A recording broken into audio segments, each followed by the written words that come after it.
else will break your heart. I'm never gonna hold you back. I'm always gonna have your back. So try to remember that. I hope you're happy.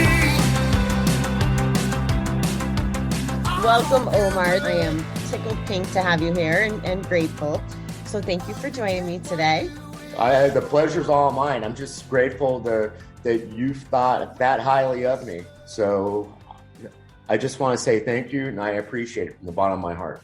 Oh, of course. I have a feeling we're going to be learning a lot from you as we chat. You're talking about a topic that I think everybody combats, whether it's in business or life.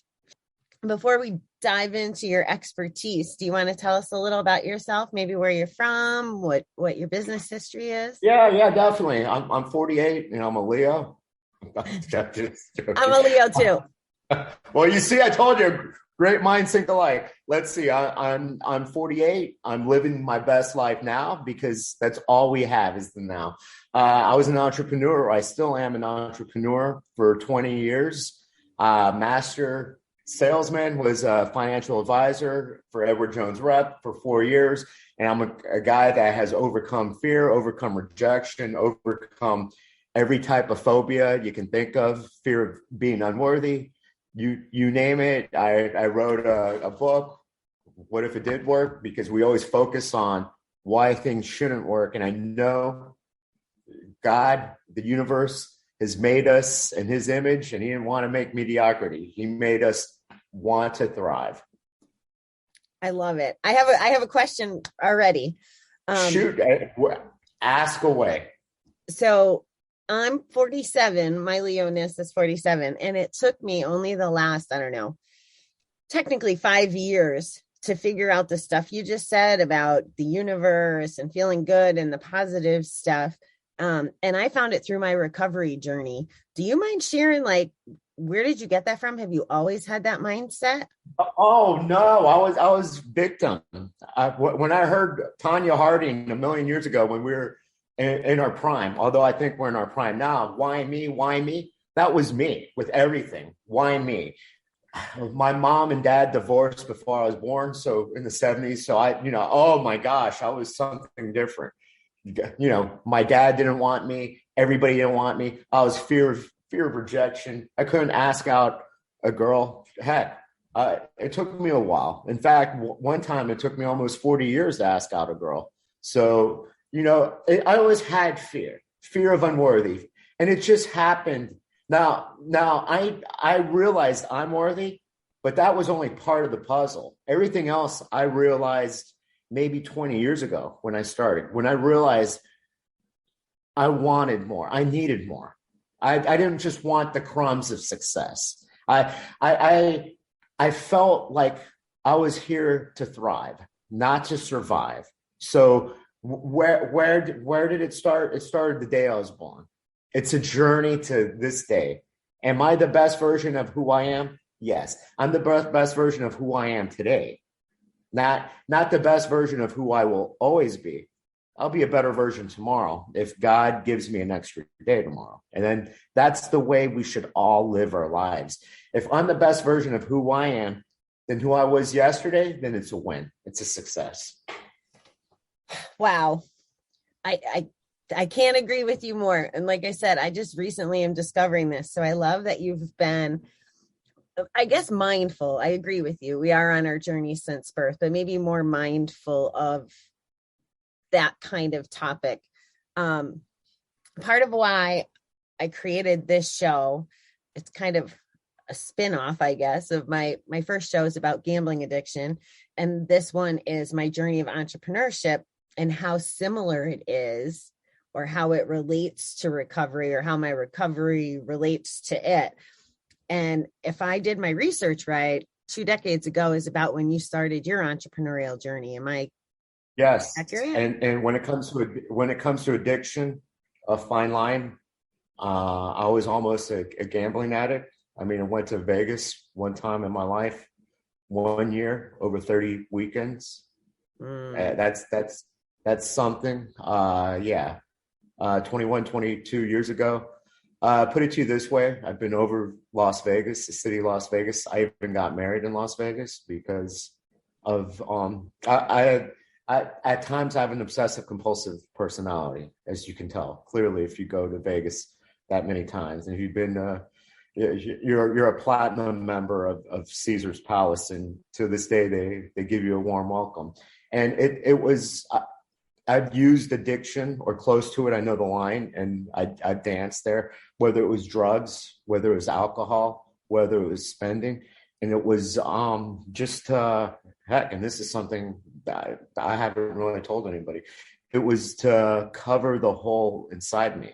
And maybe if I got this one fix, maybe if I had this one drink, is I was either numbing the pain, running away from my pain, or thinking that being obsessed and buying one more thing, doing one more thing, maybe double down, maybe betting on the big LSU game. Maybe if I did one more bet, maybe if I did this, maybe if I did that, I would feel worthy. I would feel success. So all I did was I switched that addiction. I don't drink. I don't pop pills anymore.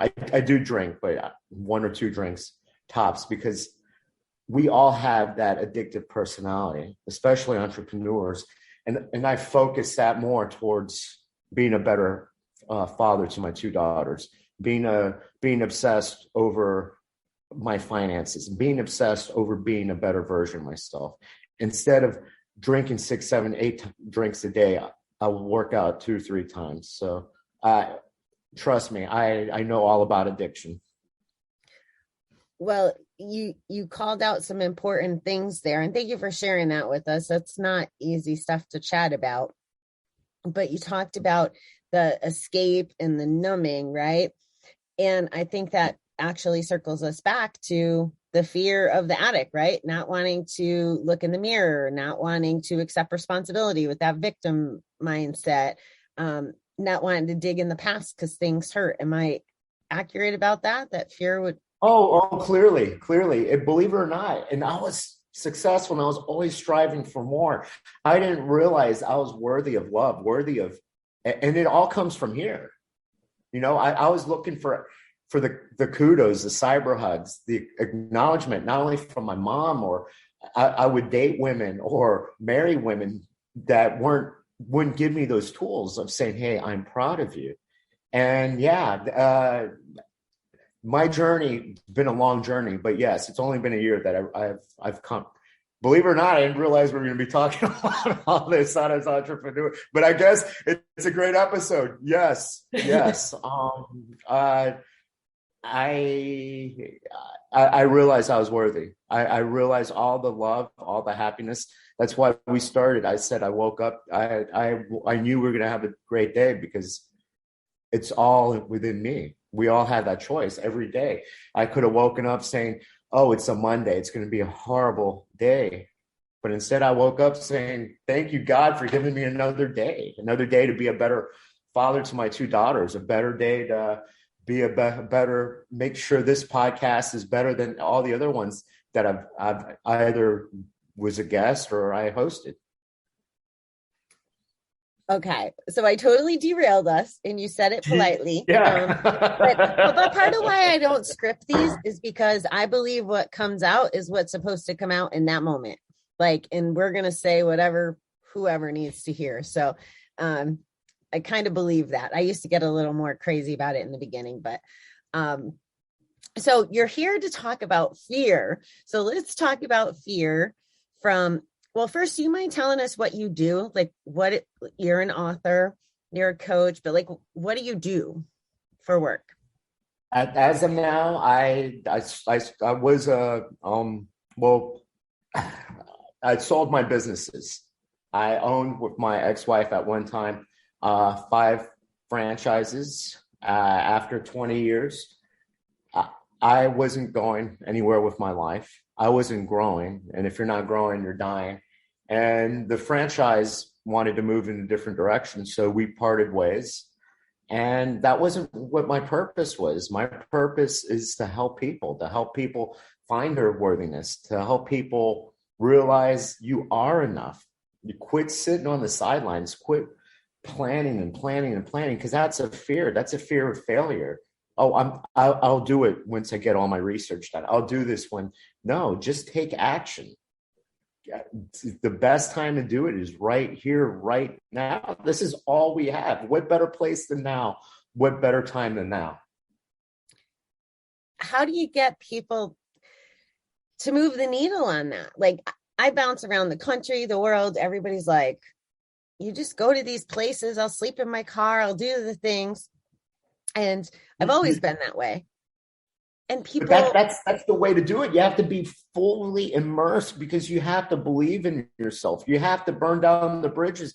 So many people dabble because they dabble because it gives them an out. They're like, oh, phew, thank God I failed, but I didn't go all out.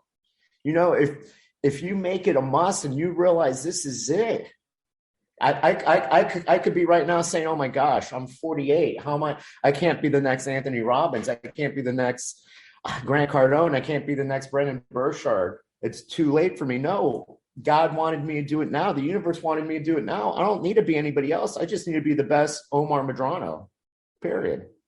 Uncle G didn't really start until he was 47. So we are right on track. I know we are. But you know, when you think of everybody stops themselves. I can't have the best hamburger out there because there's McDonald's, or there's Fuddruckers and all that. That's just some excuse. Everything out there, there's competitors. Not everybody's going to believe in Anthony Robbins. Heck, not everybody loves Uncle G. I love the guy and all that, but there's plenty of people. I could have said, well, who am I to write a book? For many years, I didn't write my book because I wanted to compare myself to all these fiction writers. Well, that's not until I realized one day I woke up, the world doesn't need a next Stephen King or Chuck Palahniuk or whomever, R.L. Stein or anything. But the world might need a new Omar Medrano. And that's how I live my life. And when I hear people, well, how about my competitors, or how about this? In any market, any industry, you're going to have competition. You just have to differentiate yourself. You have to give us a compelling reason why we need to use you and use your services, and tell us all about yourself. Create a raving fans, create a base that people will be like, man, I love you. How do you inspire them or guide them to make those decisions? Because it sounds easy. It sounds simple, but I'm sure it's not easy. Like, how do you get someone to move the needle on taking action?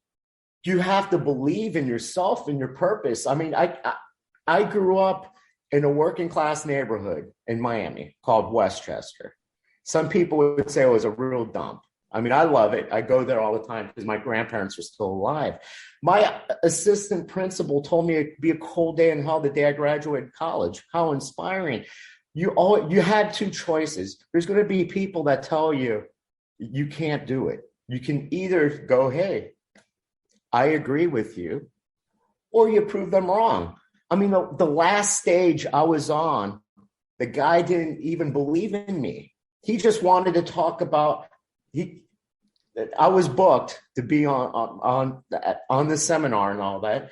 And the guy just wanted me to sit down with him on a microphone and talk to me about the past. The past is the past. Who cares about the past? You don't believe in me. I could have done two things. I could have been like, well, I'll just write maybe another book and but I don't accept that. That's just one person. I can either agree with him and go, yeah, you're right. I don't belong on the stage or other stages, or I can be like, watch me now. And I tell people, have the doubters, have the naysayers be your rocket fuel to prove them wrong. Plain and simple. Yes. Oh my gosh. You're inspiring like all this noise in my head, and I'm trying to be good about it. So there's, I guess, what changed for you with writing the book to go from it being an idea to now it being nonfiction? Like, what did that journey look like to get to a published book like you have? So many people said, why don't you write a book? Why? But it was always that self-worth. And in fact, I had to rewrite the book. The book was completely different. The book was literally, the book is about, it's a business book, but it's a personal development book. It's a book, if a guy like me, I'm not the best looking, I'm not tall, I don't have these exceptional skills. If I can thrive, you can thrive. But the first go around, the first draft was like a sales book on how to make things happen and all that, because it was more like a love story. It was fiction, really. It was more fiction. The person that I wrote the book in their apartment, who said they were my biggest fan, but they became like the opposite. Who was I to write a book? I'm full of crap. Nobody's going to read it. It became a hater, and it dawned on me. You know, your friends, your family, people you know. A lot of times they don't want you to succeed. They don't want you to thrive because it's their worthiness. They don't want you to grow because what's in it for them? Some of our biggest fans, some of our biggest supporters are people that are complete strangers. And that's such a cliche, but it's so true. I just hit 6,500 downloads on my podcast. Nice. Congratulations. Yeah, thank you. And that happened today. So you see, we're talking about that, but I would have never thought that I could move the needle like that, because I don't even know 6,500 people. I know, and it's people from all over the country. And I wrote the book because I just want to help. If I change one person's life, then it becomes 2 people, 3 people, 5 people. People ask me all the time, how many books have I sold? The answer is, who cares? I'm more concerned about how many lives have I changed. Yeah, I love the ripple effect, right? Because I think I'm part of like Grant's ripple. He's my business boyfriend. And, you know, if I learn things from him and then share it. So we're impacting even more than you know, right? The 6,500 are sharing it with the next one and the next one, or however that spreads. So I don't think we ever get to really know how, you know, what those numbers are. So I love that philosophy of who cares. Exactly. If I wanted to write a book to sell, it would, for starters, be fiction. Because if you and I went to any Barnes and Noble, 2 stories, all these beautiful books, and most of it's just fiction. Because people want to escape their own lives. They don't realize they can write their own redemption story. They can write their own inspiring story called their life. We don't need to escape. We're the masters of our life. We're the creator of our destiny. We're our own author. I'm on my 48th chapter. You're on your 47th. If we don't like it, it's like a painting. Throw out that canvas and start fresh. You want to make it a Dali, make it a Dali. If you want to make it a Picasso, make it a Picasso. But we have our own control. So what would you say to those people who have, you know, 6 templates started on their computer or word processor, I think you said before we got on the air, or paper? Like, what would you say to those that are started, or the people who have been told over and over again, you need to write a book? What would you say to them? You know, don't worry about it being as big as War and Peace. Don't think it's going to be the next Fight Club or the next Carrie or the next. You're creating something. You're creating art. When somebody tells me, do I like this particular artist or the singer and all that? No, but they're an artist. They're doing something that I can't do. So start with one paragraph, one sentence, one word, one page. And you know what?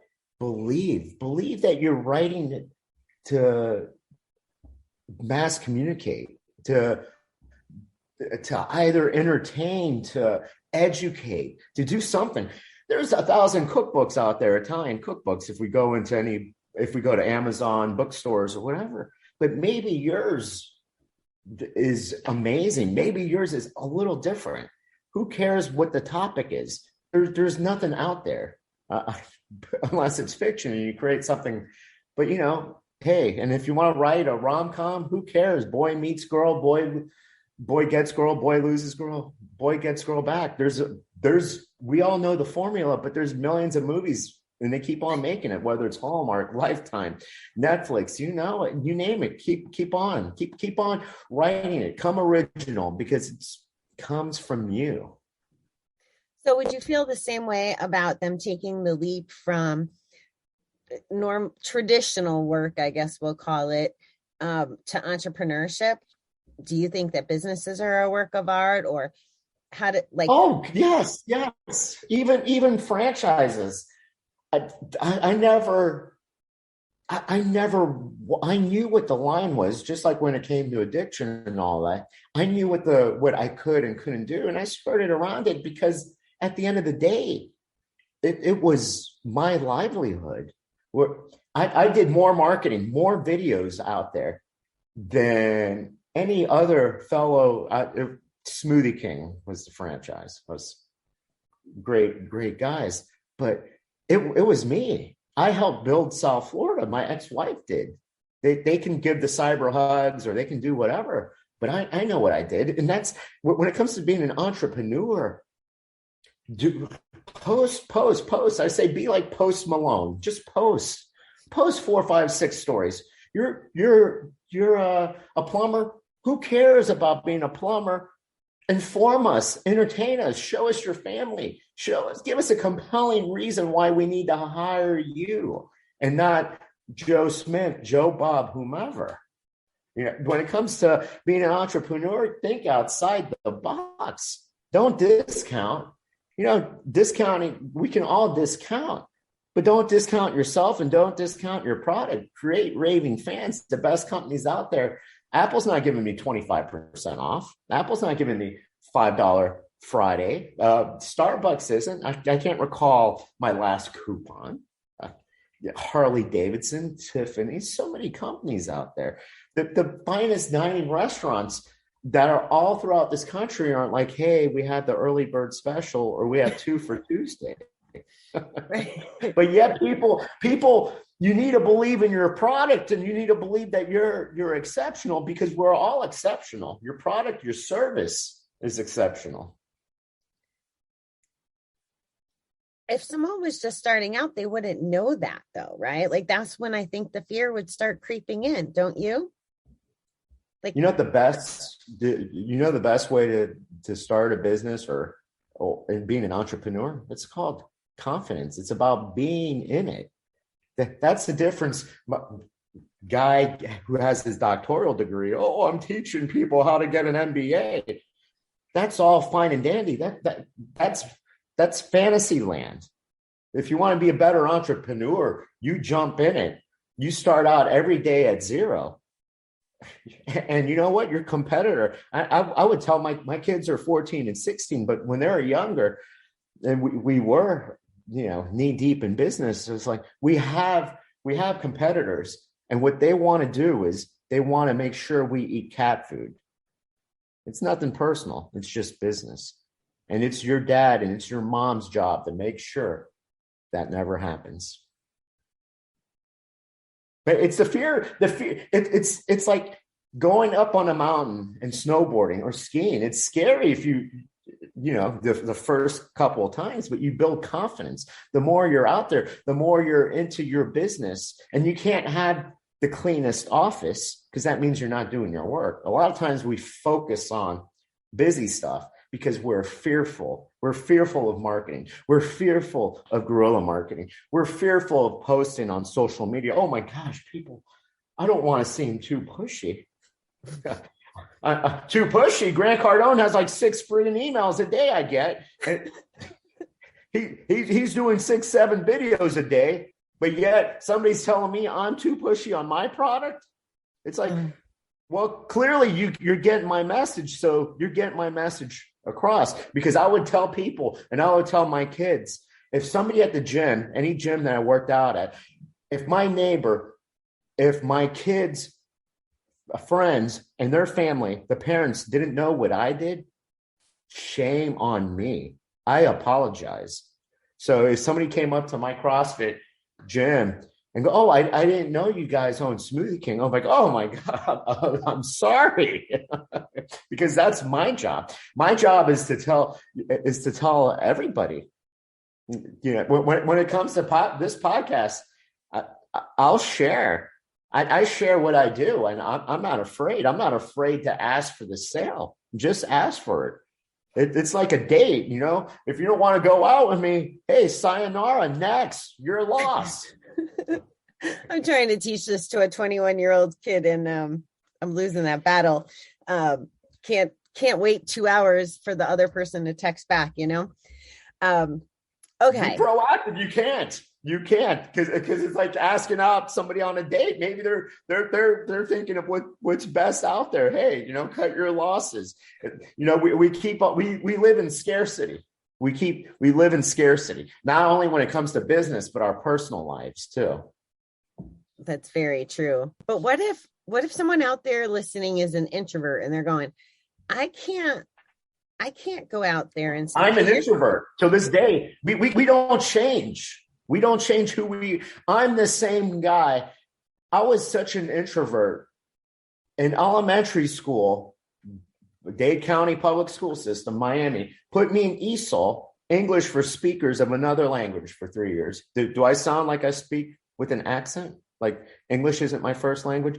That's how much of an introvert I was. I had my 30-year reunion, and, you know, people are shocked. People that have known me for the past 30 years, because in high school, I wouldn't speak. I couldn't even ask out a girl on a date because the Miami Herald would find out. Oh my gosh, Omar Medrano got rejected. But in the book, it talks about how I overcame rejection. It's the rejection isn't a no on you. It might not be the right product. It might not be the right time. It's not. When I was in a fraternity at the LSU, same school Joe Burrow and Jamar Chase went, and I ran away from Miami feeling that it was Miami. It wasn't me, being an introvert. You see, I'll always be an introvert. The thing is, we have to stretch past our comfort zone, because that's where the magic happens. Before, oh my gosh, I'm going to be on this podcast as a guest. Oh my gosh. Because it was always like, oh, I hope they never pick me in school to give the answer. Oh my gosh, they had me in the gifted program. I don't want to be different. I don't want people to think I was a geek or a nerd. Oh my gosh, this, so much. An introvert, we're introvert, extrovert. At the end of the day, I need to pay my bills. I need to go pay my kids' private school tuition. I can't tell them, hey, I'm an introvert. I couldn't talk to anybody. It is what it is. No, an introvert. Yes, I'm an introvert to this day. I'm not going to be, you might see me, but it's like going way past my comfort zone. And it's like willpower. It's like a gas tank. After a while, I'll revert back to the guy sitting in a corner. He might be considered a dick. And no, I'm an introvert. I'm not going to be the guy, the outspoken person all the time. I can do it, but it's because I know that's a way to get a sale, to get a date, to get this, to get that. You have to go past it. So being an introvert, the book talks about it. Hey, Arnold Schwarzenegger in The Terminator, the movie, the first one, had more words spoken to him than I did in 10th, 11th, and 12th grade in my high school. Wow. So I know all what it's like to be an introvert. I think one of my favorite discoveries as an adult, I went to my maybe 20th or 25th, but things that we think are important aren't that important to other people after all. Like, I've used language as strong as like, they just don't care about us. Like, they got their own stuff. We're not important enough to care about in some of those instances. Does that make sense? Like, they're not going to remember the things we remember per se. Oh, exactly. I mean, if anything, nowadays, I went there, and people that I grew up with, they see me as the business coach. They see me as the vacation CEO. They see me as the guy that wrote What If It Did Work? But in the grand scheme of things, I'm the same person that I was 30 years ago. I just have confidence. Yeah. All right. Help me out here because I lost my train of thought. I know I had 2 questions and I didn't write them down. I did write down before. I just heard this quote a couple weeks ago. And tell me if you agree with it, please. Procrastination is the fear of success. Wrong. Procrastination to me, fear of success. A procrastinator will eventually get it done. And you can be a successful procrastinator. I've done that many years of my life. I was the guy that if I had to do a 20-page paper, and they gave it to me 6 months ago, but it's due tomorrow, I'd probably start working on it today. That was my college career. Procrastination, somebody that's a procrastinator, they're not motivated enough. It's just like laziness. They don't have goals. They haven't found their true purpose. They're not doing what they were supposed to be doing. Procrastination to me is like hitting the snooze button on that alarm. You got 2 choices, or really 3 choices with the snooze, with sleeping. You can hit the snooze button. Wow, you're really going to have an amazing day hitting that snooze button, 4, 5, 6, 7. You're going to wake up with like pure intentions. 2, put one alarm, get up, like what Zig Ziglar would say, and say, I'm going to have an amazing day. I'm going to have an outstanding day. Get up with purpose. That's a successful person. Or the 3rd person that's going to sleep through it, wake up whenever, and, they're victim. If only I was lucky. If only my parents didn't do this. If only, but if this would have happened. So that's procrastinate. To me, you can be a procrastinator. As long as you get it done. Results is what creates success. Confidence creates success. The person that's going to write 500-page book right off the bat, he's not going to be successful because that's like, oh, holy smokes. It starts with small wins. Write down your goal, your short-term goal. I'm going to write down 1 page today. I'm going to have 3 pages done by Friday. You do that Monday through Friday. You keep on stacking those small wins and you gain confidence. I have a blown out knee, tore ACL and PCL, but ran 25 marathons and about 100 halves. And no, I'm not athletic, just mind over matter. How did I do that? I didn't run 26.2 miles. I started believing in myself, and I started training maybe 1 mile, and you start building up. That's how you do it. That's how you build. That's how you become a successful entrepreneur. You don't go, I'm going to have 10 locations. I'm going to have 20 locations. What you need to do is you need to be cash flowing positive on your first, and then you worry about it. Have 1 successful day, then 2, and a week, and a quarter. And before you know it, you'll be a successful entrepreneur. I love that. Baby steps. So why do you think people are afraid of success?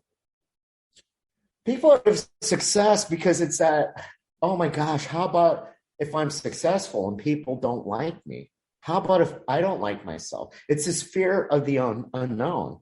Oh my gosh, I'm going to be a 1%er. Success makes people bad. That's like the media portrays the guys wearing the monocle in the movie.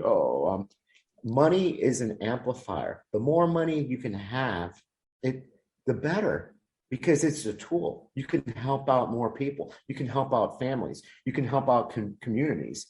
The billionaire can help out way more than the person that makes $50,000 a year and is in debt, but is screaming about the 1%, the 1%, the 1%.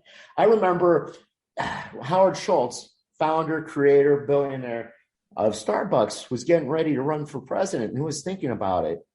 But yet people were treating the man like he was Ted Bundy because he was a billionaire. Oh my gosh, he's successful. How dare he? He sold $6 coffees and he made this. He created this. Why do we damn people that are successful? To me, I mean, the guy, one hell of a story, everything about the Starbucks and the Warren Buffetts and all these people. But yet a lot of times we have this great shame. I had this friend that always asked me, well, what about charity work? Are you going to do charity work? Are you going to do charity work?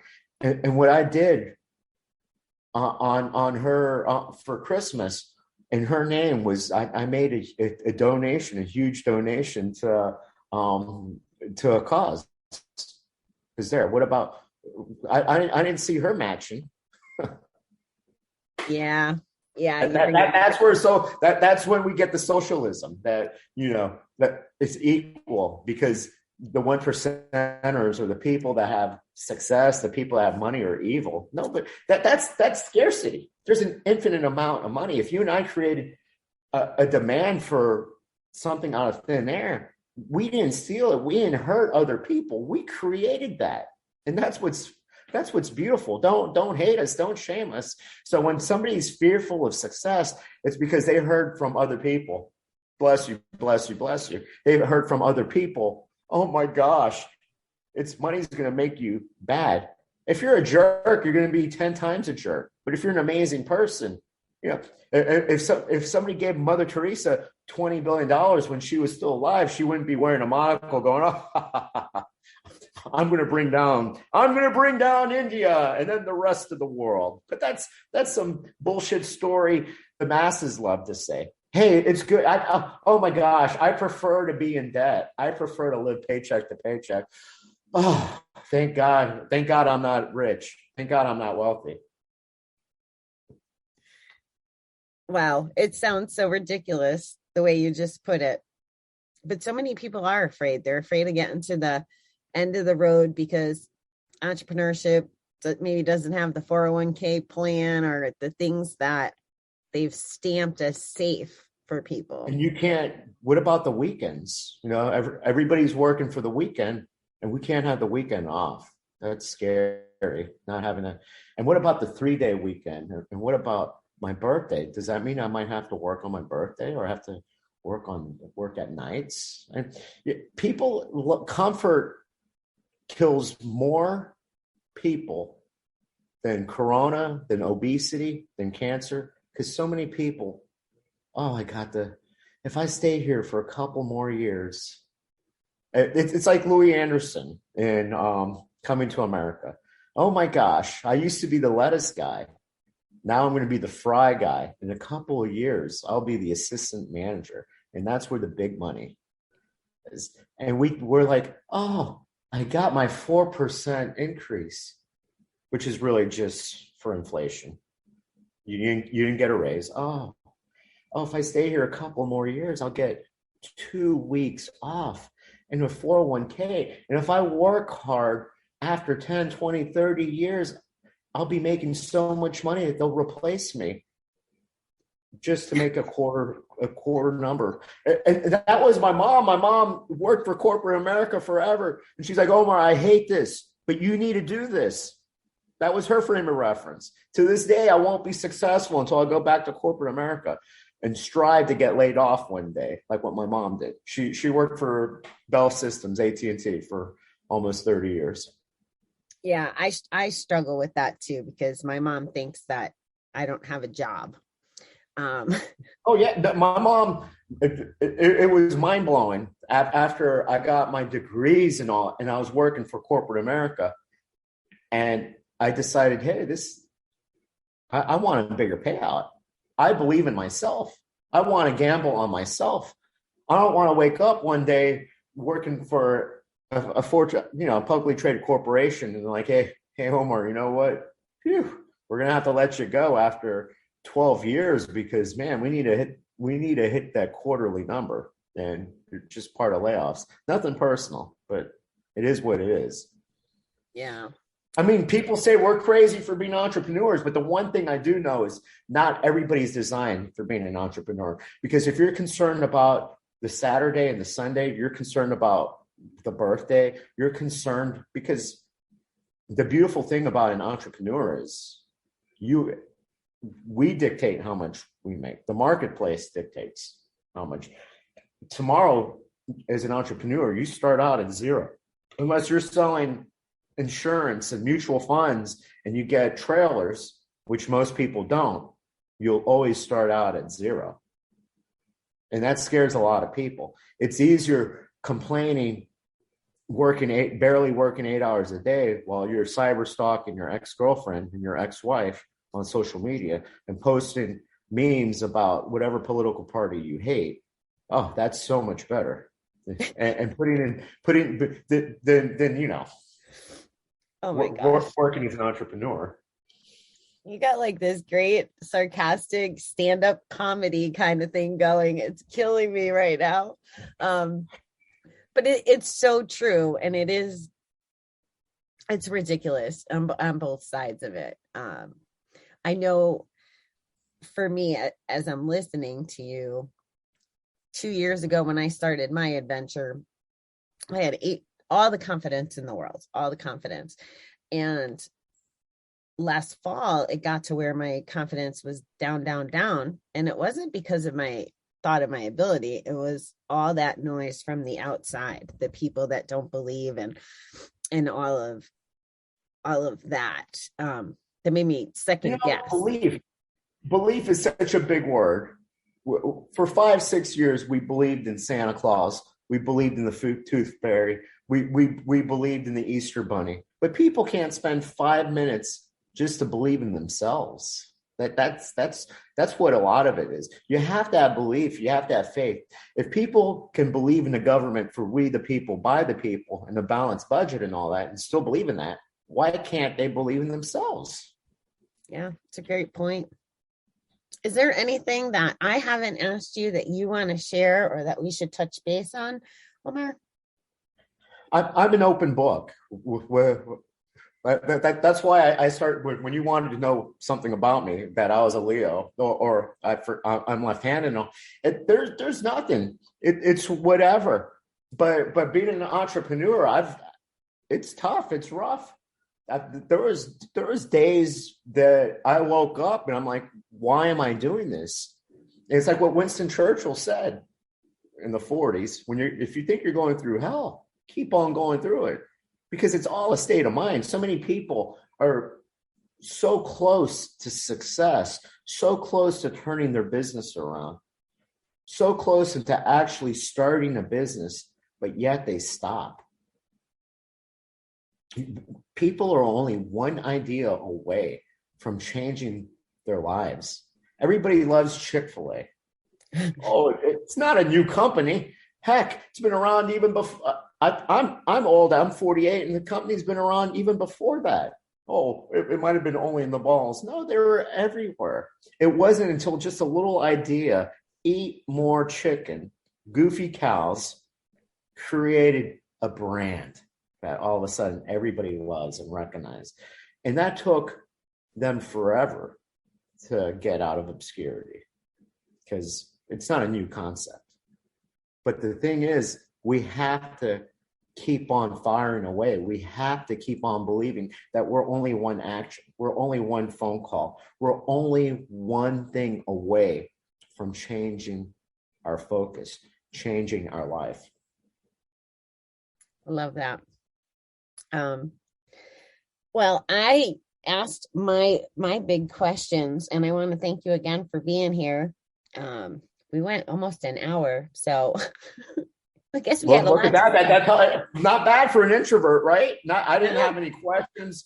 I'm like a modern day Chris Angel. We created magic just out of nothing. When I didn't need to know. I knew about the gambling thing because I cyber stalked you before that. I didn't think that was going to be part of the questions, but yeah, it was refreshing. It was great, and something I thought it was inconsequential. But anybody that's been there, we all have vices that we feel that we have control. It's like spending. People think they're buying the IKEA or they're buying whatever. A lot of times we think we own the vices, and the vices really own us.